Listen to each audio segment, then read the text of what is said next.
Udupi ಮಣಿಪಾಲದಲ್ಲಿರುವ industrial ಏರಿಯಾದ chemical factory ಒಂದರಲ್ಲಿ ತಡರಾತ್ರಿ ಭಾರೀ ಅಗ್ನಿ ಅವಘಡ ಸಂಭವಿಸಿದ್ದು ಲಕ್ಷಾಂತರ ರೂಪಾಯಿ ನಷ್ಟ ಉಂಟಾಗಿದೆ. ವೆಸ್ಟೆಕ್ ಎಂಟರ್ಪ್ರೈಸಸ್ ಪ್ರೈವೇಟ್ ಲಿಮಿಟೆಡ್ ಎಂಬ ಫ್ಯಾಕ್ಟರಿಯಲ್ಲಿ ಈ ಅಗ್ನಿ ಅವಘಡ ಸಂಭವಿಸಿದೆ.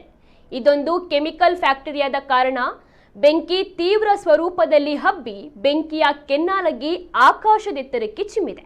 ಘಟನಾ ಸ್ಥಳದ ಸುತ್ತಮುತ್ತ ಕೆಲಕಾಲ ದಟ್ಟ ಹೊಗೆ ಆವರಿಸಿ ಆತಂಕಕ್ಕೂ ಕೂಡ ಕಾರಣವಾಯಿತು. ಬಳಿಕ ಅಗ್ನಿಶಾಮಕ ದಳದವರು ಬಂದು ಕಾರ್ಯಾಚರಣೆ ನಡೆಸಿದ್ರೂ ಬೆಂಕಿ ನಿಯಂತ್ರಣಕ್ಕೆ ಮಾತ್ರ ಬರಲಿಲ್ಲ.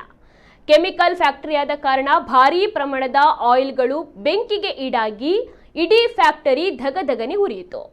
ದಟ್ಟ ಹೊಗೆಯೊಂದಿಗೆ ಸುಟ್ಟ ವಾಸನೆ ಹಬ್ಬಿದ್ದರಿಂದ ಸ್ಥಳೀಯರು ರಾತ್ರಿ ವೇಳೆ ಕೆಲ ಹೊತ್ತು ನಿದ್ದೆ ಕಳೆದು ಆತಂಕದಲ್ಲೇ ಕಾಲವನ್ನ ಕಳೆಯಬೇಕಾಯಿತು.